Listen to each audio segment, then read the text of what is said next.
Actually, that's why I called him, because of the story. Similarity, you identified that one with this. Yeah. Yes, it's a very sad story, and I feel very bad, and you know, it saddened me when I face situations like that. And sometimes, you know, with everything and all these resources and possibilities, one feels helpless to understand and comprehend what goes on in these people's mind, in these parents' mind. It doesn't make sense. You know what I'm saying? Yeah. The only thing that, you know, it can make sense, or you know, the statistics shows that many of these parents are being abused themselves, and they're suffering somehow from some kind of emotional and mental disorder. Because a person with the right mind cannot, you know, treat her own flesh and blood like this. Whether it's the gender differences, you know, I mean, historically, yes, there were some gender differences, and there were some kind of punishment towards the female girl, but I don't think that exists anymore. And if it does, it's really, you know, sad story. As far as this your cousin, 14 years old, I guess, you know, she needs some kind of therapeutic help. She needs to have someone in her life whom she can trust, that this person is not going to judge her. Because actually, she does. I mean, she doesn't relate to any kind of people. She mostly relates to like animals. Like she has like a pet cat at home that she always is with and relates to. Because she feels safer with animals. Yes. She thinks that animals are not going to judge her and ridicule her or make fun of her. Maybe she doesn't feel safe with people. She's afraid with people. In her mind, in her perception, and in her reality, there is no one there whom she can trust. Yeah. And maybe she generalized that. She generalized everybody as someone, you know, who is out there to get her and let her down or put her down. Yeah. So she's kind of living in emotional isolation and loneliness, and she does really need help. Taking her to a professional would be the yes, I suggest that, and it's very hard for these people to even trust the professionals. Exactly, because even the society is a little bit reluctant about that. Yes. That's the society she lives in also. Yes, but you know what you can do? You can try to find nice books for her. And use her lifestyle, because her lifestyle is, it seems to me that she enjoys being by herself and away from the others. Mostly when we are avoidance, the reason of being avoidance is that we are hypersensitive to criticism. And in our mind, we feel that we've been criticized, although even though people are not intending to do that, but with every small trigger, we can generalize that and just, you know, put the stamp on our own notion that we are right and we are the subject of the ridicule and all that.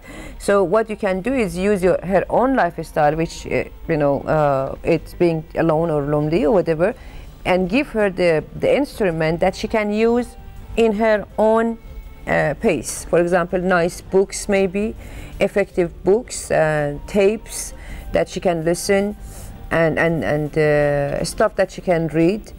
And try to get close to her like that. I don't know, I don't want to put a lot of responsibility on your shoulder. It seems to me you care enough that you called and asked about her. But eventually she needs to make some connection and expand her social network and establish some trust. Otherwise, she's going to suffer all her life. Thank you very much. You know what I'm trying to say. Thank you for calling. Thank you. Yes. The best thing that this 14 years old, in fact, it's maybe a continuation of the lifestyle of the 14 years old, maybe the continuation of this 5 years old, but I can imagine even this 5 years old is going to have more damaging life process than this one. I don't know the story of your cousin, but it is sad. It's, you know, when we don't provide the basic, when we are not there to take care of our children, like my first caller was saying, that somehow we have to feel responsible enough as parents to have a healthy plan in our family. Why do we establish family?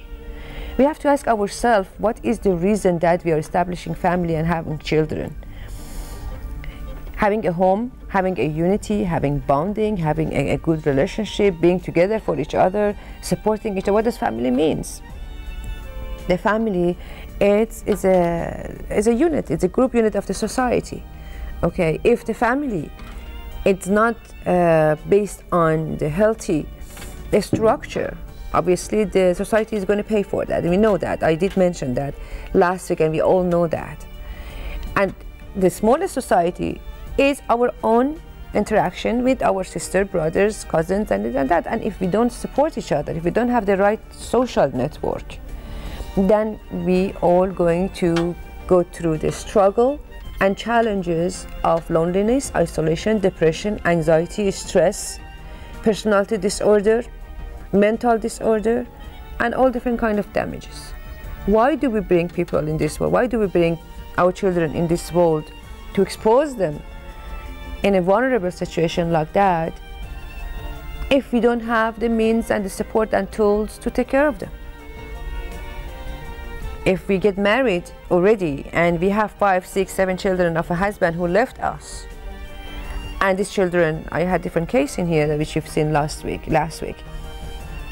A lady who has 4 or 5 children without the father leaves the children, leaves her, no support, no financial support.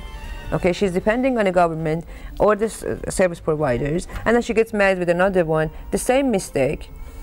After a few months, a few years, she gets divorced with some more children in her hand, and then waiting for the guy to come back, for the husband to come back, after a year of neglect and separation. And what kind of mentality is that? And how we can make the changes in our life and our children's life, how we can increase our knowledge. Okay, I'm not saying that each individual can do all that. It's a collaboration with many other sources. So this program, I hope, is all about to see what are the resources and what we can do to help. As I was mentioning at the beginning of the program, early intervention and prevention is one of the major factors, not only for those families who are in need, not only for those families who are in crisis, but for every parents who are planning, for every couple who are planning to get married and have children. If we have resources, preventive resources, if we have parenting empowerment, places that they can teach parenting skill, knowing about different developmental phase of children. One of the reasons that children get abused is because parents, they don't know about different development phase, different phases of development, different ages, different level of behavior. We try to teach our children and discipline them the same way, regardless what their age is. We expect a 5-year-old to do the same thing at 11 years old or 15 years old.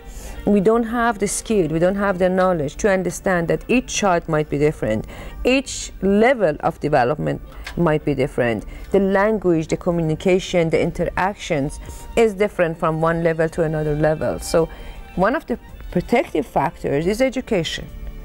Places, resources that they empower parents to understand the child rearing, developmental phases, mother and child relationship, parent and child relationship, how important this is, especially on first 3, 5 or 5 years of the child's life. The bond, the nurturing, the healthy interaction, how important in the development of the personality in the later stages of the child's life, and how we can reduce the risk factors. And what are the risk factors? For example, in a families like that, which we mentioned, we don't want to put the blame on the woman. It seems to me that my caller called and we questioned the mother and a wife, and I did continue that.